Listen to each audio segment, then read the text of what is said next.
성경 17절까지 읽어야 되는데 자꾸 낳고 들으면 좀 그렇지 싶어서 11절까지만 읽었습니다. 이스라엘과 우리나라의 문화와 풍습을 살펴보면 비슷한 점이 굉장히 많습니다. 문화적으로 볼 때 먼저 남존 여비 사상이 장남 중심적 가계 형태의 족보를 중요시하는 것도 우리나라와 굉장히 유사합니다. 그리고 국가적인 상황도 비슷하다고 생각합니다. 우리나라가 남북으로 분단되어 있듯이 이스라엘도 솔로몬 이후에 르호보암 때에 남유다와 북이스라엘로 분리되어서 수백 년 동안 분단된 역사를 가지고 있습니다. 또 하나 중요한 것은 하나님을 섬기는 대표적 나라가 되었다는 점에서도 유사하다, 그렇게 생각합니다. 예루살렘을 통해 복음이 확산되었습니다. 그렇듯이 이제 우리나라를 통하여 복음이 세계 속으로 확산되어 가고 있습니다. 이 가운데 가문을 매우 중요시 여기는 나라라는 점에서 그 나라나 우리나라가 별반 다를 바 없다, 그렇게 생각할 수가 있습니다. 신약성경 빌립보서 3장 5절에 나타난 말씀을 보면 바울 자신에 대해서 소개하면서 그것에 대해 얼마나 긍지를 가지고 있는가를 이야기하는 것을 볼 수 있습니다. 3장 5절에 보면 나는 8일 만에 할례를 받고 이스라엘 족속이요 베냐민 지파요 히브리인 중에 히브리인이요 율법으로는 바리새인이요 그럽니다. 이렇듯이 저들은 전통과 족보를 굉장히 중요시 여겼습니다. 왜 히브리인들은 전통과 혈통에 대해서 이렇듯이 중요하게 생각하고 있는 것일까? 신앙적 눈으로 바라보면 그 속에 엄청난 하나님의 사랑, 하나님의 은혜가 담겨져 있다, 그 사실이죠. 오늘 우리는 예수님의 족보를 읽었습니다. 이 족보는 여간에서 읽혀지지도 않고 설교되어지지 않는 그런 내용입니다. 그런데 이 족보를 읽고 연구해 보면 여기에 하나님이 엄청난 뜻이, 하나님의 역사, 하나님의 은혜가 담겨져 있다, 그 사실을 느끼게 됩니다. 그 첫째는 이 족보는 예수님의 정통성에 대해 말씀해 주고 있습니다. 우리가 본 이 복음서가 뭡니까? 바로 마태복음입니다.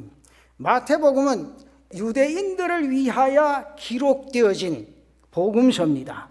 유대 기독교인들에게 예수님이 하나님의 아들로서 이 땅에 오셨는데 바로 아브라함과 다윗의 혈통을 통하여 오셨다라는 사실을 밝힘으로써 저들에게 예수님의 정통성을 분명히 하고 믿도록 하기 위해서라, 그 말이죠. 유대인들은 정통성을 굉장히 중요하게 생각을 합니다. 이것은 우리나라도 마찬가지 아닙니까? 우리나라도 가문을 굉장히 중요하게 생각하죠. 정통성을 중요합니다. 이런 것을 굉장히 중요시 여깁니다. 그러한 차원에서 예수님의 족보 또한 성경에 기록되어 있습니다. 이 땅에 오신 예수님은 유대인들이 세계의 기둥이라고 여기는 바로 아브라함, 그리고 가장 존경하고 영예롭게 여기는 다윗의 가문에서 태어났다, 그 점을 강조해서 예수님의 정통성을 분명히 밝히고자 하는 내용의 말씀입니다. 이것이 모호할 때는 사람들의 지지를 받지 못하기 때문이라. 이것은 사람들 의식 가운데 있는 하나의 조건인 줄 압니다. 사람들은 은연중에 이런 의식을 가지고 있습니다. 지금도 많은 사람들이 그렇게 하는데 우리 조상이 누구다, 내 때에 뭐 옛날에 뭐 뭐 선비를 했느니 뭐를 했느니. 지금도 결혼하면 이제 부모들이 그런 걸 많이 따지지요. 그런데 2000년 전에 거슬러 올라가면 그때는 어떠했겠는가. 그래서 마태는 예수님이 아브라함과 다윗의 혈통이라 그 사실을 분명히 밝히면서 시작을 하고 있습니다. 여러분의 정통성은 어떻다고 생각하십니까? 가문과 정통성에 대해서 무엇을 자랑하고 내세우시겠습니까? 괜찮습니다. 오늘 예수 안에 믿음을 가진 우리 성도들은 마음껏 자랑할 수가 있습니다. 왜냐하면 우리는 정통성이 분명한 사람입니다. 우리는 세상적인 가문이 아닌 그리스도로 인해서 하나님의 가문에 속한 사람, 그분의 자녀입니다. 그분의 기업을 잇는 우리들인 줄로 믿으시기를 바랍니다. 그래서 우리는 하늘나라의 정통성을 가지고 있는 성도들이다. 그래서 절대 좀 생각해보세요. 세상적인 것에 기죽거나 세상적인 것에 주눅들지 말자, 그 말입니다. 내가 누구의 집, 누구의 몇 대 손이란 것은 세상적인 자랑입니다. 하나님의 나라에서는 네가 그리스도에게 속했느냐, 그 사실만을 인지할 것밖에 없다. 때문에 우리는 정통성 있는 가문의 사람들이라는 사실을 인지하고 이 땅 위의 인생의 삶을 담대하게 달려가는 제단의 성도들 되시기를 바랍니다. 오늘 이 조건은 예수님이 분명한 정통성이 있다는 것을 보여주는 것이면서 우리 모두가 바로 이 정통성 속에 속해져 있다는 사실을 말씀하기 위해서라는 사실입니다. 그런 거로 사랑하는 성도 여러분, 하나님의 족보에 기록된 나 자신 얼마나 감격합니까? 그보다 더 귀한 것이 세상이 어디 있고 그보다 더 중요한 의미가 우리에게 어디 있겠느냐, 그 말이죠. 여기에 깊은 뜻이 있습니다. 예수님이 유다 지파에서 탄생하셨다는 것을 설명하는 차원을 넘어서 바로 우리가 살아가는 이 세상의 역사가, 우리의 역사가 은혜의 역사다, 은혜의 역사다, 그 사실을 우리에게 보여주시기 위함이라, 그 말이죠. 그리고는 두 번째, 하나님은 하나님의 약속을 반드시 이루시는 분임을 우리에게 나타내 보여주고 계십니다. 하나님께서 아브라함에게 말씀하시죠. 창세기 12장 1절에 보면 그렇게 말합니다. 내가 너로 큰 민족을 이루고 내게 복을 주어 내 이름을 창대하게 하리니 너는 복이 될지라. 믿습니까? 다윗에게는 역대상 17장 14절에 또 그런 말을 합니다. 내가 영원히 그를 내 집과 내 나라에 세우리니 그의 왕위가 영원히 견고하리라 하셨다 하라. 이 약속을 하나님이 지키셨습니까? 안 지키셨습니까? 성경을 읽어보면 하나님이 다 지키셨습니다. 그래서 마태복음 1장 1절에 그렇게 말합니다. 아브라함과 다윗의 자손 예수 그리스도의 계보라, 그렇게 말합니다. 이 약속 안에 하나님의 사랑이 있습니다. 이 약속 안에 하나님의 은혜가 담겨져 있습니다. 하나님은 약속하신 것을 반드시 이루시는 분이십니다. 먼 약속은 물론 가까운 약속까지 오늘 나 자신에게, 아니 우리에게 약속하신 것에 대해 반드시 이루시는 분이시라. 이에 대한 확신을 가지고 말씀 안에 든든히 서가는 제단의 성도들 되시기를 바랍니다. 하나님은 분명히 말씀하십니다. 심은 대로 거두리라. 하나님께서 내게 약속을 주셨다는 그 약속에 대해 내 영을 심고 그러한 인생의 삶을 살아갈 때 하나님은 너희를 통하여 분명히 거두게 하신다. 그 축복의 역사를 우리에게 주셨습니다. 그 약속의 말씀 부여잡고 날마다 감격한 삶을 땅 위에서 이루어갈 수 있는 귀한 은혜가 있으시기를 바랍니다. 그 다음에 세 번째는 족보를 통해서 은혜의 가치의 크기를 선명하게 보여주십니다. 사랑하는 성도 여러분, 약속을 이루려면 그 약속에 상응할 만한 것이 있어야 합니다. 계약을 맺게 되면 서로 간에 지켜야 할 도리가 있고 지켜야 할 내용이 있습니다. 그러나 그것이 어느 한쪽에만 지키지 않을 때 그 계약은 순식간에 파기가 되어집니다. 또 순식간에 무효가 되어질 수밖에 없습니다. 그런데 하나님께서는 당신이 약속하신 것에 대해 이들이 온전히 지키지 못해서도 하나님은 당신이 저들에게 베풀고자 하는 복과 약속은 그대로 지키신다. 이것이 사랑입니다. 이것이 은혜입니다. 이것을 가리켜서 편무계약이라 그렇게 말합니다. 상대방이 잘하든지 못하든지 일방적으로 은혜를 베풀어 주시는 것을 말합니다. 하나님이 내게 베푸시는 은혜는 조건이 없습니다. 무조건 은혜를 베풀어 약속을 이행해 주시는 하나님이신 줄 믿으시기를 바랍니다. 그래서 아브라함은 하나님의 약속을 받고 기다리지를 못합니다. 다윗은 하나님 앞에 많은 범죄를 저지릅니다. 그러한 다윗이지만 그래도 그 마음의 중심이 하나님께 있고 자신의 죄를 회개할 줄 아는 진실한 다윗을 하나님은 사랑하셨습니다. 여기에 하나님의 크신 은혜가 있다 그 말이죠. 여러분 이 족보에 보면, 여러분 읽으실 때 어떻게 생각하십니까? 이 족보에 보면 특이하게도 여인의 이름이 몇 사람 등장합니다. 몇 사람 나옵니까?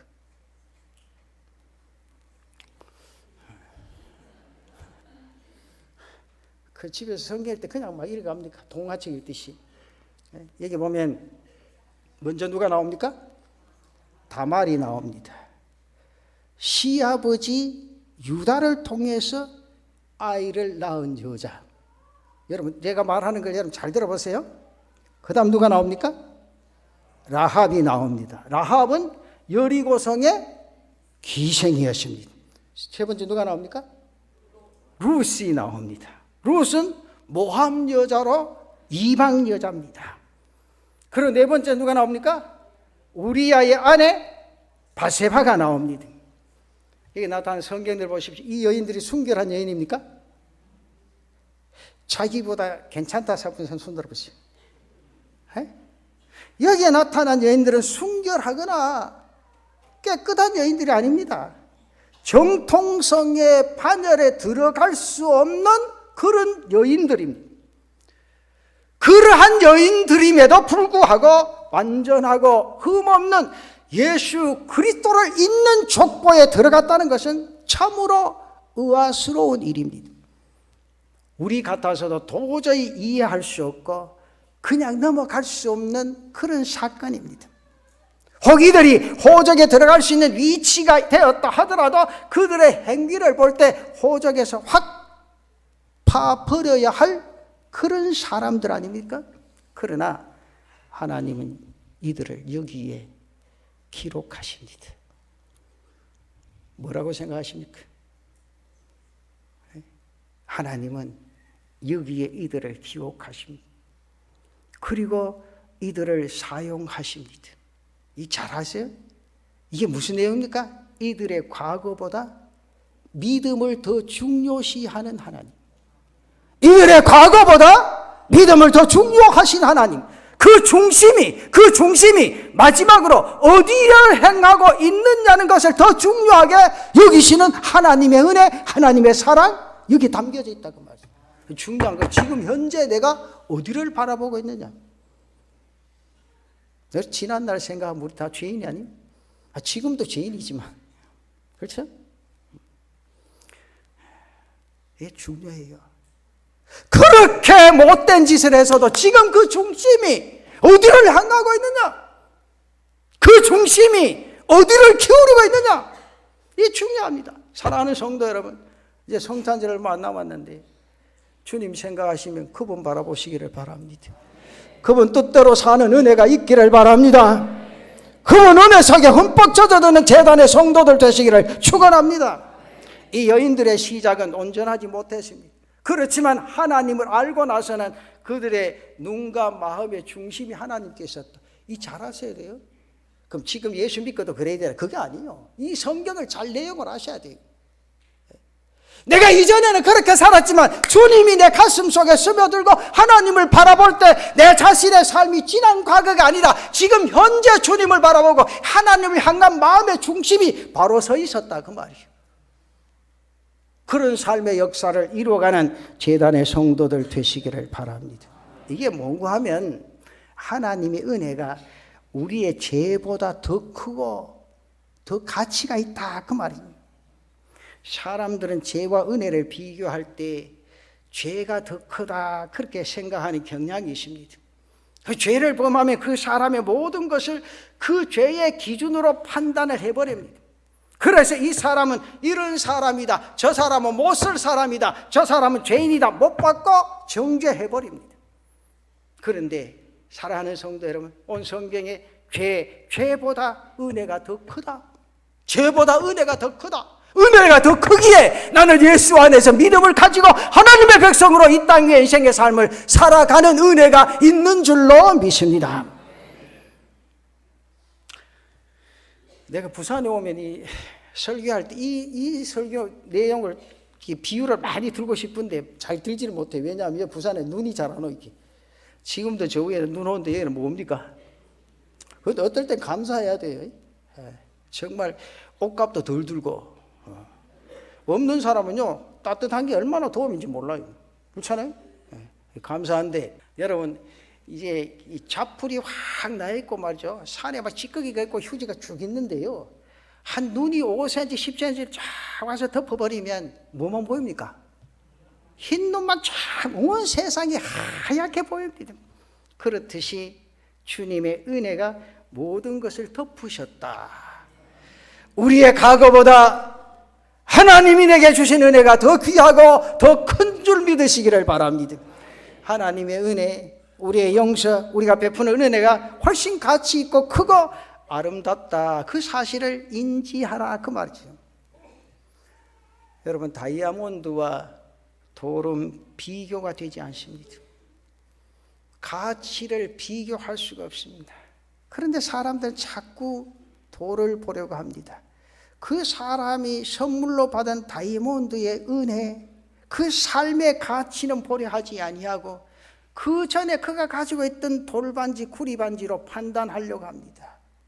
저 사람은 저런 사람이지, 쟤는 별 볼 일 없는 그런 사람이지, 그러니 용납할 수가 없습니다. 그러니 이해하지를 못합니다. 그러니 순간적으로 정죄해버립니다. 그리고 나도 모르게 미워해버립니다. 가슴 속에 시기하고 질투하고 분쟁하게 됩니다. 그런데 이 은혜의 가치를 내가 깨닫지 않는 한 나는 관계에서 자유할 수 없고 도무지 행복할 수 없습니다. 사람을 귀하게 여길 수가 없습니다. 그러나 저와 여러분의 과거 어떤 것에 비교할 수 없는 하나님의 은혜를 받았다, 그 사실을 깨닫고 주님 오신 성탄절을 맞이할 수 있는 귀한 은혜가 있기를 바랍니다. 그 은혜의 가치 안에 있다는 사실을 확신하는 성도들 되시기를 바랍니다. 그리고 옆에 있는 나 자신과 함께하는 사랑하는 성도들을 그렇게 바라볼 수 있는 은혜도 있으시기를 바랍니다. 은혜의 가치가 더욱 빛나고 있음을 우리는 늘 순간순간 인지할 수 있어야 됩니다. 역사를 통해서도 마찬가지입니다. 오늘 우리가 본 족보는 14대씩 3단계로 나뉘어져 있음을 볼 수가 있습니다. 마태복음 1장 17절에 읽질 않았습니다만 17절에 보면 그런즉 모든 대수가 아브라함부터 다윗까지 14대요, 다윗부터 바벨론으로 사로잡혀 갈 때까지 14대요, 바벨론으로 사로잡혀 간 후부터 그리스도까지 14대라 그렇게 말합니다. 첫 번째 당하는 방황과 노예의 시간입니다. 그럼 두 번째는 불순종과 실패의 시기입니다. 그리고 마지막 세 번째는 포로와 좌절의 시기입니다. 이 역사를 볼 때 이스라엘의 역사는 어둠의 역사다 그렇게 생각할 수밖에 없습니다. 결코 환희에 찬 그런 희망의 역사가 아닙니다. 주라는 말을, 이 주가 아니고 주석할 때 주라는 말을 여러분 들어보셨는지 모르겠습니다. 2차 대전 때에 유대인들을 지칭할 때 이 말을 많이 썼습니다. 이 말은 이스라엘 백성들을 경멸하는 차원에서 부르는 이름, 바벨론 포로기 이후에 이 백성들을 경멸하는 하나의 욕이 바로 이 주라는 말을 했습니다. 그만큼 이들의 역사가 어둡다는 것을 의미하고 있습니다. 그런데 이러한 역사를 가진 이스라엘 가운데 하나님의 공의가 드러납니다. 하나님의 은혜가 있었습니다. 하나님의 깊으신 뜻이 있었다, 그 말이죠. 이스라엘의 역사뿐 아닙니다. 모든 역사가 다 그랬습니다. 여러분, 세상의 역사를 어떻게 생각하십니까? 역사를 연구하는 사람들의 그 말에 의하면 세상의 역사는 무슨 역사를 합니까? 어두움의 역사라, 그렇게 표현을 합니다. 그래서 역사는 세워졌다가 몰락하고 올라갔다가 떨어지고 이것의 반복이라는 거죠. 마치 이스라엘의 역사 같습니다. 그런데 이 역사 속에 하나님의 의와 하나님의 사랑과 하나님의 은혜가 나타나고 있다, 이 사실을 기억하자, 그 말이죠. 역사는 하나님의 은혜 가운데서 진행되어 왔습니다. 진행되어 가고 있다는 사실을 인지해 보자, 그 말입니다. 근데 한번 특별히 보십시오. 오늘 족보를 통해서 볼 때 이스라엘 통해서 그리스도께서 오십니다. 그리스도께서 오시죠? 이것이 은혜라, 그 말입니다. 가만히 한번 생각해보세요. 위대하지도 않는 민족이지요. 또 불순종과 죄악 가운데 있는 저 어둠의 역사를 가진 민족을 통해서 그리스도를 탄생하신 것은 하나님의 특별한 사람이나 특별한 나라를 선택하시고 그를 붙드시고 그들을 사랑하시는 것이 아니라 보편적인 민족, 모든 사람을 사랑하신다는 사실을 이 역사를 통해서 우리에게 보여주시고 계시다. 그러면서 어두운 역사 속에 무엇을 주십니까? 희망을 주십니다. 그리스도를 통해서 모든 역사를 넘어 영광과 축복을 회복하는 은혜의 역사가 나타나는 것을 우리에게 보여주고 있습니다. 사랑하는 성도 여러분, 이 하나님의 깊으신 뜻을 안다면 우리는 하나님을 찬양하지 않을 수가 없습니다. 그분께 경배하고 그분께 감사하지 않을 수가 없습니다. 이 은혜의 가치를 헛되이 생각하지 않는 그런 성도들이 되시기를 바랍니다. 우리 모두가 이러한 은혜 가운데 있다는 것을 생각하며 모두 서로 상대방을 바라볼 때 그렇게 바라보며 은혜 속에 젖어들 수 있는 우리 성도들이 되시기를 바랍니다. 누구도 더 의롭지 못합니다. 누구도 내가 더 낫다고 생각할 수가 없습니다. 하나님의 공의 앞에 백지 한 장 차이밖에 없습니다. 중요한 것은 하나님의 은혜가 동일하게 임했다, 이 사실이. 하나님의 은혜가 동일하게 임했다, 그 은혜가 더 크다는 것을 생각하고 바라보시고 사랑하며 살아갈 수 있는 우리 성도들 되시기를 바랍니다. 바로 이 족보 속에 이러한 하나님의 메시지가 들어있습니다. 사랑하는 성도 여러분, 이 주님 오신 성탄절에 이 은혜를 깨달을 수 있는 귀한 은혜가 있기를 바랍니다. 그리고 마지막 결론적으로는 이 족보를 통해서 하나님의 관심이 어디에 있느냐? 하나님의 관심이 생명에 있다. 오늘 본문에 보면 1절부터 계속 낳고 계속 반복합니다. 이 말은 내용의 말을 헬라성 그대로 보면 누구의 아버지라. 그래서 헬라성에 보면 겟나오. 이 말은 반드시 직계 혈통이 아닌 조상을 가리키고 조상을 의미합니다. 그 조상에게서 나왔다는 말. 그래서 우리나라 성경에 낳다 그렇게 번역을 한 겁니다. 성경에 보면요, 가능한 죽었다. 그 성경에 보면 죽었다라는 말이 많이 나옵니까? 하도 많이 읽어보일게요. 성경을 읽어보면요, 죽었다는 표현을 잘 사용하지 않습니까? 무슨 표현을 씁니까? 그만큼 걔도 모르겠습니다. 잠들었다. 성경에는 잠들었다 그렇게 표현합니다. 그것은 뭐를 지향하기 때문인가? 생명을 지향하고 영생을 지향하기 때문에 잠들었다 그렇게 표현합니다. 잠든 사람은 어떻습니까? 옆에 다리를 밟아도 일어납니다. 옆에 가는 이 추운 날에 입으로 푹 덮어 씌워도 누국하고 일어나 벌떡 일어납니다. 그래서 성경에는 잠들었다 그렇게 말합니다. 이 족보의 탄생의 마지막이 누굽니까? 그리스도의 탄생입니다. 그럼 이것이 의미하는 건 뭔가? 그리스도 안에서 우리의 생명이, 그분 안에 있는 모든 이의 생명이 영생을 향해 달려가고 있다, 그 사실을 말씀해 주는. 그래서 복음서는 영생을 위한 복음입니다. 사도 요한이 요한복음을 기록하고 나서 성경의 기록 목적을 뭐라고 했습니까? 요한복음 20장 31절에 그렇게 말합니다. 오직 이것을 기록하면 너희로 예수께서 하나님의 아들 그리스도이심을 믿게 하려 하며 또 너희로 믿고 그 이름을 힘입어 생명을 얻게 하려 함이니라. 믿습니까? 네, 여기 성경 보면 그리스도께서 하나님의 아들이라 이 사실 믿으시죠? 또 너희로 믿고 그 이름을 힘입어 생명을 얻게 하려 함이라. 이 놀라운 축복의 역사가 우리에게 있습니다.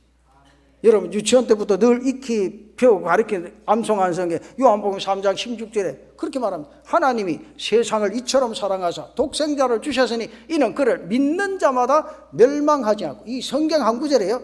얼마나 오묘한 진리가 있습니까? 그를 믿는 자마다 멸망하지 않고 영생을 얻게 하려 하심이라. 믿습니까? 믿는 자마다 멸망하지 아니하고 영생을 얻게 하려 하심이라. 이런 믿음이 여러분들에게 있으시기를 축원합니다. 이게 말씀 듣고 나가면 내가 믿는지 구원 받았는지 안 받았는지 생각하면 안 돼. 나는 분명히 하나님 앞에 구원받은 백성으로 이 세상의 삶을 살아가고 있다. 얼마나 감격하냐 그 말입니다. 신약 성경에 처음부터 특별히 이 그리스도의 촉보를 통해서 하나님께서 우리를 심판으로 끌고 가시는 것이 아니라 생명으로 이끌어 가고 계시다. 영생을 향하여 우리를 인도하고 계시다는 사실을 분명히 알 수가 있습니다. 여기에 바로 하나님의 은혜가 담겨져 있다. 하나님은 이렇게 은혜로 시작하고 있습니다. 그리고 마지막도 은혜로 마칩니다. 무슨 말로 마십니까? 내가 속히 오리라. 그렇게 합니다. 사랑하는 우리 남부민중학교 모든 성도 여러분, 인간적으로 볼 때 역사가 어둡고 우리의 삶도 어둡고 오늘 내 자신이 아무리 생각해도 부족합니다. 그리스도 오신 이후의 역사는 그러나 분명히 기억하십시오. 어둠의 역사가 아닙니다. 사람들이 스스로 어둠으로 가고 있을 겁니다. 그런 거라 우리는 세상이 아무리 답답하고 힘들다 그래도 거기에 빠져들지 마요. 하나님은 절대로 그냥 안 두십니다. 우리를 붙드십니다. 환희의 길로 인도해 주실 줄로 믿습니다. 그래서 빛의 역사를 이 땅에서 이루어갈 수 있는 귀한 은혜가 있기를 바랍니다. 빛이 두려워서 빛 아래 드러나기가 두려워서 그러나 그리스도를 발견한 사람에게 있어서는 역사는 은혜의 역사입니다. 은혜 위에 은혜의 삶이요 생명으로의 삶이라는 사실입니다. 그래서 하나님은 시작부터 마지막까지 은혜로 우리에게 다가오신다. 하나님의 은혜가 아니면 우리에게 다가오시겠습니까? 하루에도 수십 번 거짓말하고 하루에도 수십 번 세상으로 치우치고 하루에도 수십 번 인간의 삶 속에 젖어드는 그런 삶 가운데서 하나님이 은혜로 내게 와닿고 역사하신다. 그 사실. 그래서 하나님은 시작부터 마지막까지 은혜로 내게 다가오시고 역사하신다는 사실. 그 은혜를 누리는 것은 우리 스스로의 몫입니다. 사랑하는 성도 여러분, 이 은혜를 누리면서 이 땅 위의 인생의 삶을 살아가는 제단의 성도들 되시기를 바랍니다. 오직 은혜의 힘을 고백하고 그 은혜 위에 잠겨서 감사로 살아갈 수 있는 그런 은혜가 우리 성도들에게 있으시기를 바랍니다. 왜 그렇습니까? 감사하는 자에게 희망이 있는 줄로 믿습니다. 감사하는 자에게 생명력이 있는 줄로 믿습니다. 감사하는 자에게 넘치는 역사가 있게 될 줄로 믿습니다. 오늘 이 말씀을 통해서 하나님 우리에게 이것을 깨우쳐 주고 있습니다. 금번 성탄절을 맞이하면서 이 말씀에 흠뻑 젖어 하나님의 은혜 속에 흠뻑 젖어들 수 있는 제단의 성도들 되시기를 바랍니다.